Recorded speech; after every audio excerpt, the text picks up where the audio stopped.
Salut à tous, c'est un plaisir de vous avoir avec nous pour cette nouvelle édition de notre émission sur l'économie ivoirienne animée par Saive. Dans un instant, les titres de l'actualité économique de la semaine.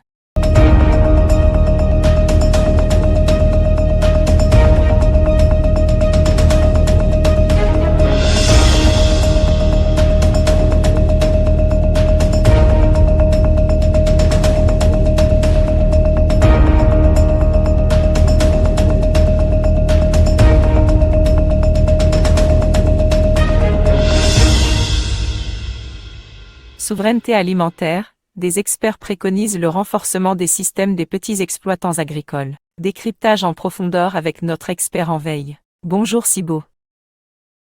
L'organisation Africasé promeut le secteur semencier en Afrique au Salon de l'agriculture d'Abidjan du 29 septembre au 8 octobre 2023. Mandatée par l'Union africaine, elle organise une conférence sur l'importance du secteur semencier dans la sécurité alimentaire. Le directeur d'Africasé, Dr Miezan Kouame, préconise le renforcement des petits exploitants agricoles et la collaboration publique-privée pour aligner sur l'agenda 2063 de l'UA. Mich Paganini recommande aux États africains d'investir dans les petits exploitants et de créer des entreprises semencières privées pour garantir la sécurité alimentaire. Traçabilité du bois, la Côte d'Ivoire lance la phase 2 du développement du système national de vérification. Source Fraternité Matin. Le ministère des Eaux et Forêts a lancé la phase 2 du système, SNVLT2, en Côte d'Ivoire. Un atelier de développement des modules complémentaires a eu lieu le 26 septembre 2023, présidé par Zouzou Elvire Joël Mailly, représentante le ministre Laurent Tchagba. L'objectif était de présenter le projet aux parties et de recueillir leurs avis. Le lieutenant-colonel Cheikh Tidiane Silla et les experts de Système 2I ont présenté les réalisations de la première version, SNVLT1, développée en 2021. L'atelier a exposé les objectifs, résultats attendus, calendrier et méthodologie du SNVLT2, en recueillant les avis des participants. Un contrat de subvention a été signé avec l'Institut européen de la forêt pour les modules complémentaires. Forêt, Rotary Club Abidjan-Billetterie s'associe à l'assaut de Fort pour reboiser 500 hectares dans le Nord. Source Fraternité Matin. L'assaut de Fort s'associe au Rotary Club Abidjan-Billetterie pour restaurer les forêts en Côte d'Ivoire.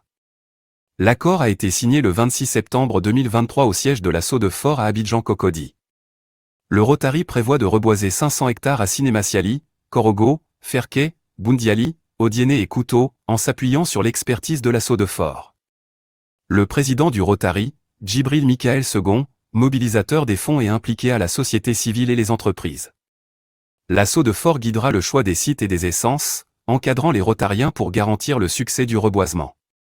Le colonel-major Mamadou Sangaré souligne l'importance du suivi pour que les plantes deviennent des arbres, et invite d'autres partenaires à se joindre à cet effort de restauration forestière. Construction, comment obtenir un permis? Source Fraternité Matin.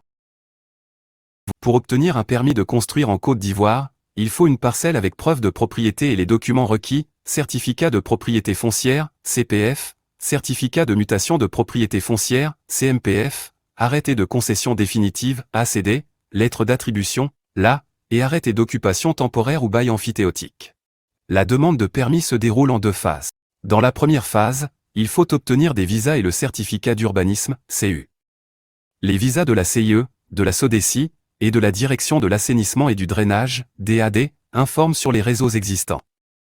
Le visa de la Direction du domaine urbain, DDU, authentifie la propriété. Le CU détaille les règles d'urbanisme, hauteur, recul, coefficient d'occupation, etc. La deuxième phase implique la conception du projet d'architecture. L'architecte doit être agréé et inscrit à l'ordre des architectes de Côte d'Ivoire, sauf pour les projets de moins de 120 mètres carrés et coûtant moins de 30 millions de francs CFA. Ce processus garantit la conformité des constructions aux règlements urbains et la sécurité juridique des propriétaires. L'État annonce la reprise des activités de la BPCI avant fin 2023. Source, Agence ivoirienne de presse. La BPCI reprendra ses activités d'ici fin 2023 après un accord avec un groupe bancaire. L'État de Côte d'Ivoire, actionnaire unique, assiste à l'approbation de la commission bancaire de l'UEMOA. Un plan de restructuration lancé en 2017 vise la mise à niveau réglementaire et la privatisation pour recapitaliser la banque.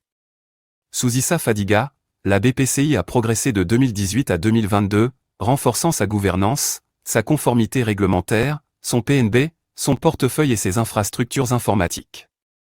L'accord avec AFG attirera des investisseurs pour relever les défis à venir. L'opération dépendra de l'obtention des autorisations de la commission bancaire de l'UEMOA. Merci d'avoir suivi ce numéro de Saive Info. Nous reviendrons très bientôt vers vous, avec de nouvelles informations économiques ivoiriennes. Restez connectés sur l'ensemble de notre plateforme. Saive Social, Saive Portail, Saive TV, Saive Paper, Saive Data et Saive Mobile. Pour un panorama complet de l'actualité économique à 360 degrés. À très bientôt.